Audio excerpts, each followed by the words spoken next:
ಇನ್ನು ಕಾಂಗ್ರೆಸ್ ಪಕ್ಷದ ನಡೆ ವಿರುದ್ಧ ಮುಸ್ಲಿಂ ಸಮುದಾಯದ ಧರ್ಮಗುರುಗಳು ಸಿಡಿದೆದ್ದಿರೋ ವಿಚಾರಕ್ಕೆ ಸಚಿವ ಜಮೀರ್ ಅಹಮದ್ ಪ್ರತಿಕ್ರಿಯೆ ನೀಡಿದ್ದಾರೆ. ದಾವಣಗೆರೆ ಟಿಕೆಟ್ ಕೊಟ್ಟಿಲ್ಲ ಅಂತ ಸಮುದಾಯಕ್ಕೆ ಬೇಸರ ಆಗಿದೆ. ಪಕ್ಷ ವಿರೋಧಿ ಕೆಲಸ ಮಾಡಿದ್ರೆ ಕ್ರಮ ತೆಗೆದುಕೊಳ್ತೀವಿ ಅನ್ನೋ ನಿಟ್ಟಿನಲ್ಲೂ ಕೂಡ ಹೇಳಿದ್ದಾರೆ. ಜೊತೆಗೆ ಕ್ರಮ ಆಗಬೇಕು ಅಂದ್ರೆ ಅದಕ್ಕೆ ಅದರದ್ದೇ ಆದಂತ ಒಂದಿಷ್ಟು ನಿಯಮಗಳಿದಾವೆ. ಮೊದಲು ನೋಟಿಸ್ ನೀಡಬೇಕು, ಆಮೇಲೆ ಕ್ರಮ ಆಗಬೇಕು. ಧರ್ಮಗುರುಗಳು ಬೇಸರಗೊಂಡಿದ್ದಾರೆ. ನಾನು ನಾಳೆ ಅವರ ಜೊತೆ ಮಾತನಾಡ್ತೇನೆ ಅಂತ ಜಮೀರ್ ಹೇಳಿದ್ದಾರೆ. ಇಲ್ಲ ಆ ಥರ ಇಲ್ಲ. ಅವ್ರವ್ರ ಅಭಿಪ್ರಾಯ ಅವ್ರು ಹೇಳಿದ್ದಾರೆ. ಅವ್ರಿಗೂ ಗುರುಗಳಿಗೂ ನಾಳೆ ನಾನು ಕರೆಸಿ ಶುಕ್ರವಾರ ನಮಾಜ್ ಆದಮೇಲೆ ಆ ಗುರುಗಳು ಕರೆಸು ಮಾತಾಡ್ತೀನಿ. ಅದೇನಿರೋದು ನಾವು ಕೂತ್ಕೊಂಡು ಬಗೆಹರಿಸ್ಕೊಂಡು ಬಿಡುವ. ಇದೆಲ್ಲ ಸರಿ ಇಲ್ಲ ಅಂತ ನಾನು ಮಾತಾಡ್ತೀನಿ. ಆಲ್ಮೋಸ್ಟು ನಮ್ಮ ಎಲ್ಲ ದೊಡ್ಡ ಗುರುಗಳಿಗೆ 4-5 ಜನಕ್ಕೆ ನಾನು ಮಾತಾಡಿದ್ದೀನಿ. ಅದೇನಿದೆ ನಾವು ಕೂತ್ಕೊಂಡು ಬಗೆಹರಿಸ್ಕೊಳ್ವ. ಇದೆಲ್ಲ ಮಾಡೋದು ಬೇಡ ಅಂತಲೂ ಹೇಳಿದ್ದೀನಿ. ನಾಳೆ ಶುಕ್ರವಾರ ಕಳೀಲಿ ನಮಾಜ್ ಆಗಲಿ ಅಂತ ಹೇಳಿದ್ದಾರೆ. ನಾಳೆ ಸಂಜೆ ಅವ್ರ ಜೊತೆ ಕೂತ್ಕೊಂಡು ಮಾತಾಡಿ ಅದೇನು ಸಮಸ್ಯೆ ಇದೆ ಬಗೆಹರಿಸ್ತೀವಿ. ಅದು ಕ್ರಮ ಆ್ಯಂಟಿ ಪಾರ್ಟಿ ಮಾಡಿದರೆ ಕ್ರಮ ತೊಗೊಳ್ಬೇಕು. ಅದಕ್ಕೆ ಪ್ರೊಸೀಜರ್ ಅಂತ ಇರ್ತದೆ. ಆ ಪ್ರೊಸೀಜರ್ ಫಾಲೋ ಮಾಡಬೇಕಂತ ನಮ್ದು ಇದು.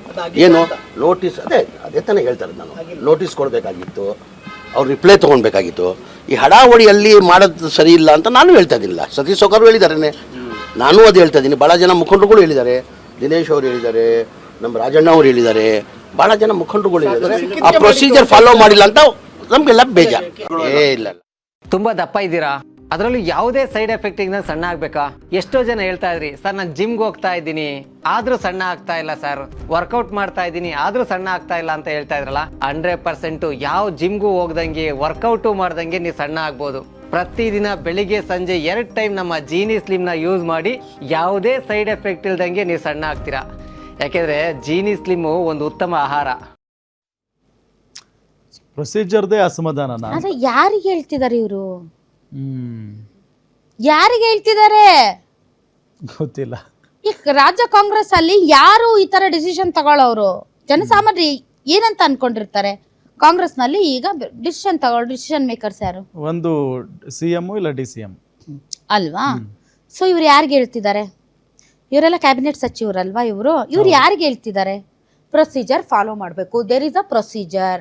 ನೀವು ಕ್ರಮ ತೆಗೆದುಕೊಳ್ಬೇಡಿ ಅಂತ ಹೇಳ್ತಾ ಇಲ್ಲ, ಕ್ರಮ ತಗೊಳ್ಳಿ.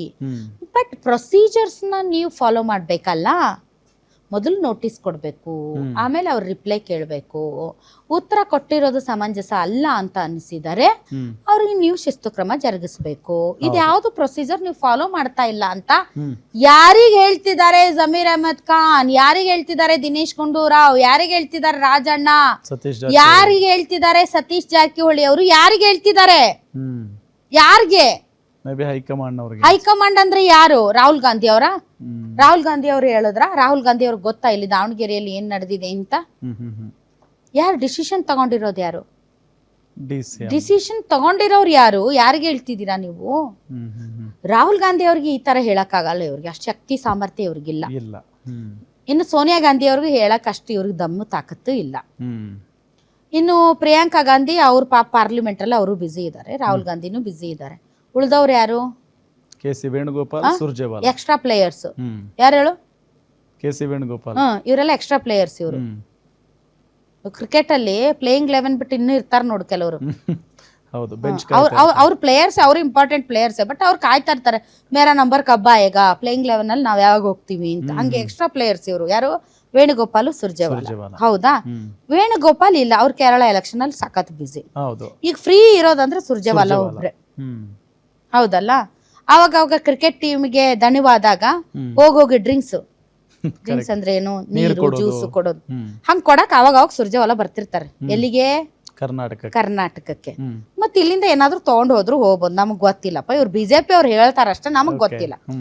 ಸೊ ಬಂದವರು ಈಗ ಡಿಸಿಷನ್ ತಗೊಂಡಿದ್ದಾರೆ. ಸುರ್ಜೇವಾಲಾ ಮತ್ತು ಪಕ್ಷದ ಅಧ್ಯಕ್ಷರು ಸಿಗ್ನೇಚರ್ ಇಲ್ದೆ ಎಲ್ಲ ಆಗತ್ತಾ? ಅಂದ್ರೆ ಪಕ್ಷ ಅಂತ ಬಂದಾಗ ಅಧ್ಯಕ್ಷ ಇಂಪಾರ್ಟೆಂಟ್. ಕರೆಕ್ಟ್. ಅಂದ್ರೆ ಇವ್ರ ಪ್ರಕಾರ ಇವ್ರು ಹೇಳ್ತಿರೋದು ಯಾರಿಗೆ ಅಂದಂಗಾಯ್ತು? ಡಿ.ಕೆ. ಶಿವಕುಮಾರ್ ಅವ್ರಿಗೆ. ಹೌದಲ್ಲ? ಸಿದ್ದರಾಮಯ್ಯ ಪಾಪ ಮೌನಕ್ಕೆ ಜಾರಿದ್ದಾರೆ. ಅವರು ತೀವ್ರ ಮೌನ ಅವ್ರದ್ದು. ಪಾಪ ಇಂಥ ಮೌನ ನೋಡೇ ಇಲ್ಲ ನಾವು ಇಷ್ಟು ವರ್ಷದ ರಾಜಕೀಯ ಜೀವನದಲ್ಲಿ. ಸಿದ್ದರಾಮಯ್ಯನವ್ರದ್ದು ಭಾರಿ ಮೌನಕ್ಕೆ ಶರಣಾಗಿದ್ದಾರೆ. ಗೊತ್ತಿಲ್ಲ ಯಾಕೆಂತಂದ್ರೆ ಪಕ್ಷದ ಅಧ್ಯಕ್ಷರು ಕ್ರಮ ಕೈಗೊಂಡಿದ್ದಾರೆ, ಹೇಳಂಗಿಲ್ಲ ಬಿಡಂಗಿಲ್ಲ ಇವರು. ಹಂಗಾಗಿತ್ತು ಪರಿಸ್ಥಿತಿ. ಅವರು ಪಕ್ಷದ ಅಧ್ಯಕ್ಷರಿಗೆ ಹೇಳ್ತಿದ್ದಾರೆ ಈಗ ಇವರು ಪಕ್ಷದ ಅಧ್ಯಕ್ಷರು ಇದಕ್ಕೂ ನನಗೂ ಸಂಬಂಧನೇ ಇಲ್ಲ, ಇದೇನು ನನ್ಗೆ ಸಂಬಂಧಪಟ್ಟಿದ್ದಲ್ಲ ಅಂತ ಅವ್ರ ಪಾಡಿಗೆ ಅವ್ರು ಆರಾಮಾಗಿ ಓಡಾಡ್ಕೊಂಡು ಅವ್ರ ಪಾಡಿಗೆ ಅವ್ರು ಇದ್ದಾರೆ. ಹೌದು. ಮತ್ ನಿಮ್ದು ಆರ್ತನಾದ ಇವ್ರದ್ದು, ಹೇಳೋರಿಲ್ಲ ಕೇಳೋರಿಲ್ಲ ಇವ್ರಿಗೆಲ್ಲ.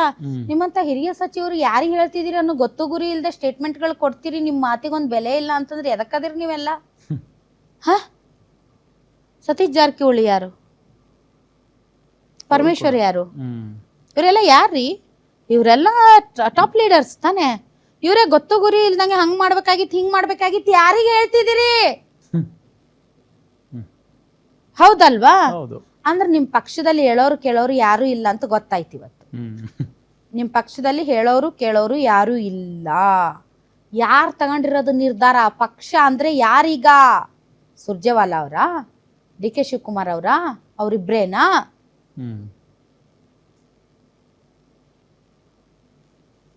ಬಟ್ ಇವ್ರಿಗೊಂದು ಕೆಟ್ಟ ಚಾಳಿ ಇದೆ ಕಾಂಗ್ರೆಸ್ ಪಾರ್ಟಿ ಅವ್ರಿಗೆ.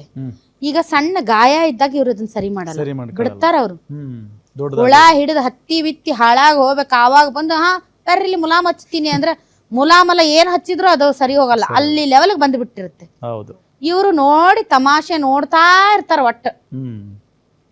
ಆಮೇಲೆ ಒಂದಿನ ಫೋನ್ ಮಾಡಿ ಹೇಳ್ತಾರ, ದಯವಿಟ್ಟು ಬ್ರೇಕ್ಫಾಸ್ಟ್ ಮಾಡ್ರಿ, ಡಿನ್ನರ್ ಮಾಡ್ರಿ, ಲಂಚ್ ಮಾಡ್ರಿ ಅಂತ ಹೇಳಿ ಸರಿ ಹೋಗ್ಬಿಡುತ್ತೆ ಅಂತ. ಒಳಗ್ ಹೆಂಗಾದ್ರೂ ಇರ್ಲಿ, ಜ್ವಾಲಾಮುಖಿ ಒಳಗಡೆ ಯಾವಾಗ ಆಸ್ಫೋಟ ಆಗುತ್ತೋ ಗೊತ್ತಿರಲ್ಲ, ಮೇಲ್ನೋಟಕ್ಕೆ ಲಂಚು ಡಿನ್ನರ್ ಮಾಡಿಸಿ ಸುಮ್ನಾಗವ್ರಿ ಇವ್ರು. ಎಂತ ಪಾರ್ಟಿನೇನೋ ಇವ್ರದ್ದು.